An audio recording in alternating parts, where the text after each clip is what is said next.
Welcome to On the Bench Extra, your weekly local football show. Today we'll be discussing the latest results, previewing upcoming games and discussing some of the local transfers. Joining me to do this will be my partner in crime, Tom Reid. Remember that you can also get in touch with us on social media. So, welcome to the show, Tom. Hello. Not that you're a stranger. No. First of all, we're just going to discuss how the local teams have been getting on lately. Yeah, Scunthorpe United, great draw in midweek. It was a tough test against MK Dons. I think in the top 8 in the league, maybe top 6 in the league. So that's a good result. I think they could have easily lost that 3 months ago under Wilcox. But obviously under Robbins, it's a point gain now. I think that they're going well. And Daniels, good signing, of course, with the 2 broken-armed goalkeepers. Yeah, how was the luck with that? I don't know what the odds were on that. I tried to ask Paddy Power what the odds were, but They're usually doing markets for things like that. It's surprising they didn't. So that was Scunthorpe. That good result, as you said. Grimsby. Yeah, I think they've been going really well. I can't complain. If I was a fan, no, I don't think many fans are complaining at the moment. I think Hurst is doing a good job at the minute. We know how fickle some fans can be. At the moment, he's keeping those happy with the results he's getting. Have you seen a change in some of the way that the fans are maybe addressing the club and they're thinking towards Hurst? Isn't it amazing what a few wins can do? Yeah. It's like the Newcastle fans were Pardew when he was there, isn't it? Yeah, of course. And I can completely understand why fans go mad when Town lose or they get a bad result. But you stick with them through thick and thin. And, I think Hurst is an okay manager. It's a great squad. So I think they can pull results out of the bag if they need to. Will they now get an automatic spot? Will they win the league? No. Are you sure? I won't go as far as saying they're going to get top spot. I think playoffs were always the aim, and I think they're realistic, very realistic for Grimsby. So who do you think will? Who'll win the league? Do you think Barnet will stay there? I do think Barnet. I think they'll have a dip. They're having a dip at the moment, probably, but they'll come out of that and they'll go on now, and I think they'll win the league. What about Bristol Rovers and Macclesfield and the other teams that are just above Town? Do they pose a threat to Barnet, do you feel? Possibly. Again, I think Barnet for me are going to win the league, but Bristol Rovers and Macclesfield and obviously Grimsby as well, they'll take them all away and push them all away, but I think those sides will eventually end up with a playoff place. Okay, and quickly just touch on North Ferriby and how they've been getting on lately. They're doing really well. Obviously, we'll discuss it later on. FA Trophy next round. They've got that far. So again, like I said a few weeks back, Wembley is only a few games away. And for Ferriby and their fans, wow, what an achievement. We talked about it last week, the dream of it. Imagine playing in the Conference North and getting to a Wembley final. It must be amazing. Well, I think, the possibility of Wembley is going to overshadow the league promotion at the moment because that doesn't look likely. I think a trip to Wembley looks more likely. And do you think they'd prefer that or would they prefer to be promoted? Well, I said it last week, and I think if I was a Ferriby fan, I'd want to see North Ferriby United play at Wembley in an FA Trophy final, then get promoted to the Conference Premier because, all right, the Conference Premier is division higher, but you're still going to like semi-pro grounds, things like that. Wembley, National Stadium, wow. Exactly, imagine if they did both. Yeah. Right, let's have a look at some of the latest results. First of all, Scunthorpe United are up to 17th in League One and 3 points clear of the relegation places after a 1-1 draw at home to MK Dons. On-loan striker Tom Hopper scored for the Iron before Carl McFadzean equalised for MK Dons. On-loan Ollie Palmer was Grimsby's hero at Eastleigh after his first half goal, which extends the Mariners' unbeaten away record to 11 games. Grimsby are now on 56 points, just a single point behind Macclesfield in second. And North Ferriby won 2-0 at Farnborough thanks to first half headers from Tom Denton and Ryan Kendall as they progress to the FA Trophy quarter-finals. More on that later in the show. So, Mr. Reid, result for Scunthorpe, we've talked about it briefly already. Yeah. MK Dons high flying. They're a side that are looking for promotion. They're looking either playoffs or automatic. So, a good result, I'd say. I think that's a great result for Scunthorpe, considering where they are. They're fighting really against relegation. I think they'd like to be obviously a lot high, 3 points off relegation places. You look at the latest results, you think they'd be further away from those, but they're only like 1 loss away from being dragged into that. So again, I think they've still got work to do. They need to push on. There's that much of a close gap between the playoffs and relegation in that league. There's some fans that are worrying about relegation, and there's some fans that really think Scunthorpe can gain promotion. So where do they stand? What's realistic with the squad they've got? It depends if you're an optimist or a pessimist, really. I think with the squad they've got, I'd be optimistic. They get maybe some of the first team keepers back in a few months. I don't know if they're out for the rest of the season or not. But again, they'll be looking over the shoulder, thinking, if we're not careful, we're going to be dragged into that. But if they just keep picking up home wins and the odd point away from home, I think they'll be quite safe in mid-table and maybe, just maybe, looking at the playoff places. Yeah, let's hope so coming into the season. Yeah. Grimsby Town then, the result against Eastleigh, absolutely huge. Another club that have got games in hand that are looking to get into the playoffs. Eastleigh are definitely a threat for the playoffs. They're going to be there or thereabouts. I think they've still got 2 games in hand over Grimsby, maybe 3, which means they've got games in hand over Barnet as well. So Eastleigh are going to have a big say in the league table, really, when it comes to the playoff places. So again, for Grimsby to go there, playoff rival, you know, they've got that 3 point. That's massive. Yeah, and a club with a lot of financial backing as well. I know they've got some players playing for them. Well, I think they're a side that come up from the lower division last season. So for a team, you know, back in the Conference Premier from that their first season back in it, wow. It's huge. Yeah, huge. Do you massive. think Eastleigh will pose a playoff threat? I think, yeah, of course they can. Yeah, they are at the moment. You know, I think had Eastleigh beat Grimsby in midweek, they would have been in the playoff places, I think, or maybe 2-3 points off it. So, yeah, you got to, you know, ones to watch. Definitely, without a doubt. So earlier this week, the FA Trophy quarter-final draw was made, and it drew up North Ferriby United against either Ebbsfleet or Braintree. So, Tom, we've talked about the path to Wembley. How possible is it? They beat Farnborough, obviously, in the previous round, and now we're waiting on Ebbsfleet and Braintree. Realistic chance of going to the semis? I would say so. I would say so, definitely. I think any team at the moment in that mix, you know, we've seen the FA Cup only last weekend. Look what that threw up. Massive shocks. So why can't the FA Trophy be the same? I think at that level, obviously it's a similar cup. Yeah. So North Ferriby for me, yeah, of course they can. And Ebbsfleet are a team, obviously, at the same level as them, but in the South Division. Braintree are a league above. So who do you think they prefer out of the two? Well, on paper, you'd say Ebbsfleet. But if Braintree are wanting to cement themselves in the Conference Premier, you know, you might look at them as an opponent. They might be thinking, well, we want league safety more. We want to progress in the league. So they take off the FA Trophy, and that's a chance for North Ferriby. So I think either or they'd be happy with. Obviously, they've got to be. Yeah. And looking, but we said about the league difference. Braintree currently 16th in the Conference Premier, and Ebbsfleet are 8th in the Conference South. So Ebbsfleet are trying to push towards playoffs. Would they prefer to play a team that's struggling in the league above, or, you know, pushing for promotion in the league below? I think that's the same. That's 50-50 for me. You've got Ebbsfleet, a team looking to get into the Conference Premier, and you've got Braintree almost dropping out of the Conference Premier. So I bet on the field, not much between them in quality. So, again, a draw, you know, there's no favourite from there that you'd rather have. I think just take what you get. They just need to win each game as it comes, I guess, don't they? Yeah, obviously the 3 games from Wembley, I think, now. So, yeah, I'd be looking at that and thinking, regardless of who we get, similar quality, we can beat them. It's quite a friendly draw as well, I'd say. Could have been worse. Not to disrespect the two teams. Yeah, of course, yeah. Definitely. Thank you very much, Tom. Looking at recent January transfers now for some of the local sides. First of all, we'll start with Scunthorpe. We talked about, again, the goalkeeper issue and the arms breaking, and, you know, they've had to do something about it, and they have.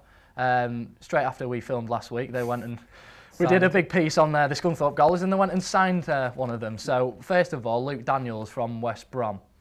Good signing? I reckon he's a very good signing. Yeah, obviously he's got that Premier League mentality. He's got the, you know, no disrespect to Scunthorpe, but he's got the quality coaching at West Brom, the quality management and the players around him. Obviously more experience in some ways. So, yeah, you know, why not go to Scunthorpe United? Perfect way to better his career. He knows he's going to get first team games. And he was a Manchester United youth player as well, I believe. So he's been trained by some of the best. So he's been in that top quality football. You know, he's been surrounded by that. He's been in a good team, a good setup. So yeah, by no means is he an amateur, shall we say. Speaking to Scunthorpe fans, he had a really good debut as well against MK Dons, so that's always good to hear. They've got another keeper as well, Joe Anion. Obviously, they've had to back up. Joe Anion used to play Lincoln, I remember him from there. He recently left Crewe, so he's been taken on there as backup, you presume. Yeah, well, I would imagine so. Yeah, Luke Daniels will probably be the first choice for now, and Anion will be called upon for maybe any other games that he's needed for. Definitely. Grimsby Town.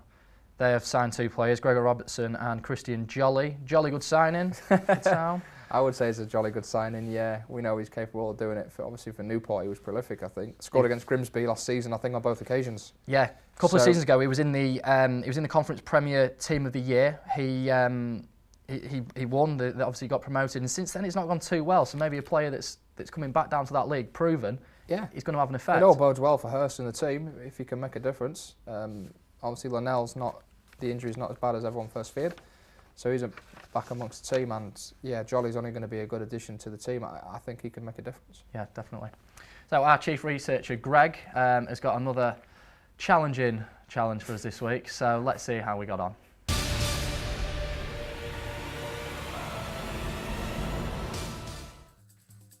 Can you name the Grimsby Town team from the first meeting with AFC Telford in 2012?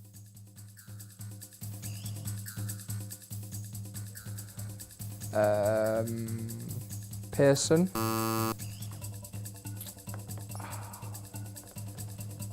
This is Tarek McEwen. Hannah. Bignut. Oh, this is terrible. Colbeck.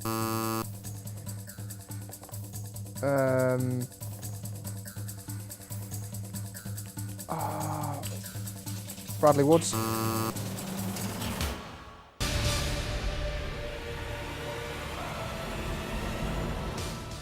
Just one answer right, Reidy. It's absolutely terrible, I know, but it just goes to show that we're literally on the spot, we don't know the question, and my memory's terrible. Your memory's terrible. If you need any tips or anything, you could maybe pay me some money. We'll see how you get on. I'll help you out. Yeah, we'll see how I get on in the second part of the show.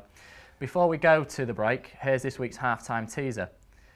Who was the Mariners striker who left the club in 2010 and signed for AFC Telford? We'll see you after the break.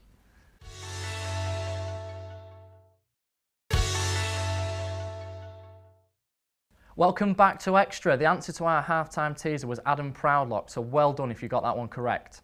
Still to come in the show, we'll be having a look at the forthcoming fixtures, as well as talking about other football-related discussion. But first of all, let's see how I got on in this week's challenge.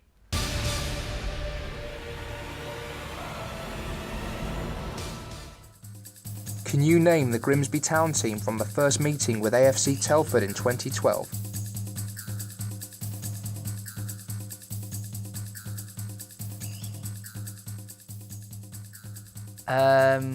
McEwen, Pearson, McIntosh, Brad Wood,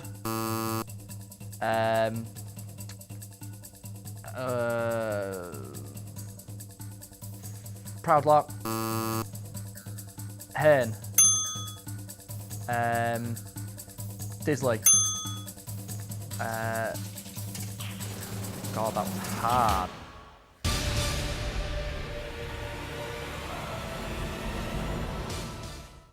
Another win for Hardy. Another win. Only just. I'm getting used to this, it's brilliant. Right, if you took part in this at home, the town side that started that game was James McEwen, Gary Silk, Scott Garner, Ian Miller, Connor Townsend, Frankie Artis, Craig Disley, Andy Tharnodge, Michael Coulson, Liam Hearn and Super Anthony Eldin. So well done if you got all of those at home. Now we're just going to move on to sack or stick. We do this every week. Obviously, we jinx some managers, we give some a bit of a kick up the backside. So we're going to talk about Chris Moyses, who's at Lincoln. What's your assessment of how he's done so far, Reidy? I think they're just going through a bad spell, really. They had a really good spell with him. I think we had Rob Underwood on the show maybe before Christmas. He reports and commentates on Lincoln a lot. And from what he saw, he said, you know, they look good. And he wouldn't be surprised if they kicked on to a playoff place. Now, that's still possible, only 4 points behind, but they're having a bad spell. Yeah, they lost to Chester 4-0 in midweek. I mean, that's horrible. But 2 red cards, bad performance. It doesn't help as well with this, you know, with small squads in this league. You don't want people getting suspended. Before that, they did beat, they lost to Macclesfield as well. Got hammered 3-0 there. They beat Aldershot 3-0, lost to Eastleigh 4-0 and beat Barnet 4-1. They're really inconsistent at the moment. It's a bit of a Grimsby story, really. You know, you go away and beat the top team in the league, and then you can, you know, attract a lower league team at home and lose to them. It's very odd. They're 11th in the table at the moment. They're only 4 points off the playoffs, but there's a lot of sides above them with different sorts of games in hand. It's a bit of a mess because of the cup games. But I think it's too early to tell, really, obviously, until the games even out and we see those results. Looking at Moyes' record, Moyes', if that's how you say it, he's played 15, won 7, drawn 1 and lost 7. If we look at Gary Simpson, who was their previous manager, who took a lot of stick from a lot of fans, he played 15, he'd won just 4 in comparison to 7. He drew more games and lost 1 less, but he did score more goals under his management and they let in less. So is that very odd. Is that similar Similar sort of stats. records. Similar sort of records. Obviously, Moises has won 3 extra games. So, I mean, it's a difficult one for Lincoln because they're looking to obviously squeeze on and try and get towards the playoffs. They're not anywhere near relegation. The next game is against Dover. First fixture between the two sides. Well, Dover, another side to come up from, the lower division of this conference, Panorama Conference. Again, it's a stab in the dark, really, for Lincoln City. You don't know what you're going to get with Dover, as Grimsby found out. Exactly. Dover punching above the weight as well. Yeah, so they are. As Eastleigh. Hopefully Lincoln push on. Yeah. We'll hope so. Right, let's take a look at this weekend's fixtures then. First of all, Hull City host Newcastle, hoping to gain a victory in a fixture they haven't won since 1990. That's before I was born, by the way. They've failed to score in the last 3 games and conceded 6 goals. Scunthorpe travel to lowly Leyton Orient in buoyant mood with 1 defeat in 15 games in all competitions. They will, however, need to be wary of Chris Dagnall, the former striker who has 6 in his last 8 games for Orient. Grimsby play bottom side AFC Telford at Blundell Park in confident mood, having beaten Barnet 3-1 in their last home game. And last but not least, North Ferriby are back in league action at Church Road against Worcester City. They won this game last season 2-1. We will start with Hull City, Reidy, because they've not had a game for a while. No. Newcastle at home. What are their chances? Well, the way the season's going for Hull so far, well, again, Newcastle not having a great season. I would say draw. That's probably, for me, that's got draw written all over it. Do you know what? For once, I think I might agree with you. I think I possibly agree with that. Yeah. Well, Hull have obviously been away. We'll talk about that soon, but that might affect results. Yeah, Hull are conceding and they're not scoring many, which is a recipe for disaster. Yeah, very bad combination. And Newcastle, they've got some talented players in there. John Carver now being appointed until the end of the season, so there's a bit of unrest there. Some players maybe wanted Pardew to stay. I know there is a few individuals that wanted him gone. But what impact is he going to have, and how will that affect Hull in this upcoming game? Well, I'll say the Pardew ship sailed. He's gone now. They've got John Carver. I think it's a good move keeping him there till the end of the season. I don't think any manager is going to achieve more than what he could now. He knows the team, he knows the system, the training ground, the players. So I think he's going to keep it. He's going to steady the ship, I think, between now and May. So again, that could, players always perform better or well for a new manager. So I think that's going to pose problems for Hull. Certainly. Last meeting between the sides where Hull were at home, so the repeat of this fixture last season, Hull lost 4-1. Well, our stat man obviously loves these stats for a reason, so it doesn't bode well for Hull City, does it? It doesn't look too good at all, does it? So we're hoping they can get a result there and push on in the season. They need it. Bruce needs it. He definitely does need it. Under pressure still. Yeah. Still. Moving on to Scunthorpe against Leyton Orient. Leyton Orient underperforming a lot. I mean, Russell Slade obviously left start the season. Yeah. How are Scunthorpe going to fare in that fixture? Well, Dagnall, as you said, is a bit of a danger man at the moment. Is it 6 goals in 8 games? Yeah. Definitely, they need to. If they want to win that game, they have to control Dagnall and defend well against him. Former strikers as well, where they go back to their old club and not. That always used to happen on Championship Manager, I remember. Yeah. Back in the day. You can't write it, can you? Chris Dagnall. They've also got the lad Mooney up front as well, who's not done nowhere near as well this season, but still a danger. Tom Hopper could be a danger also. He could. Scunthorpe. So Scunthorpe pose, they can pose their own threats. They've got Madden. Battle of the strikers maybe in that game. Could it be a goal fest? Could well be, because Leyton Orient clearly can't defend at the moment. Moving on to Grimsby at home to Telford, a game that Grimsby should be winning. I mean, we've talked about the games against the lower sides that they've not got results in. Telford rock bottom. Well, again, this is the exact fixture that Grimsby need to win, because if they don't go and win this fixture now, the Hurst out brigade, they'll be out in full form, and again there'll be questions asked after 2 good results. So again, he needs to win this game. Do you think the pressure's on the players after the good run of results so far? Do you think that the pressure's eased off, or there's extra pressure because Telford are at the bottom of the league? The pressure's mounting every week now. I think Hurst will be saying to his players, you've beat Barnet, we've gone and beat Eastleigh, playoff rivals. We can't lose to Telford. What example will that set? What does that give out to the fans? So yeah, they'll draw at least, but you're at home. You need to win this game against Telford. Definitely, and last of all, North Ferriby playing against Worcester City. Make decent sauce there apparently. Well, this fixture's been played not long back. Actually, I think we talked about this. Did I believe? Yeah. Again, this is a league fixture, so Ferriby not doing so well in the league as they'd hoped. But again, they could win that. I think they can win that fixture. It'd be tough. Obviously, maybe they're a bit excited about the FA Trophy still off the back of that, but they need to knuckle down now and look at this league fixture and concentrate on that, pick up 3 points. So hopefully they can get a win there. And like you said, they've got to get the league season back on form. Doing great in the Cup. They've got to focus on the league. The FA as well. Trophy is not the bread and butter. Obviously, at the end of the day, the league is the bread and butter. But that trip to Wembley, as I said, is what an achievement. Exactly right. Exactly right, Reidy.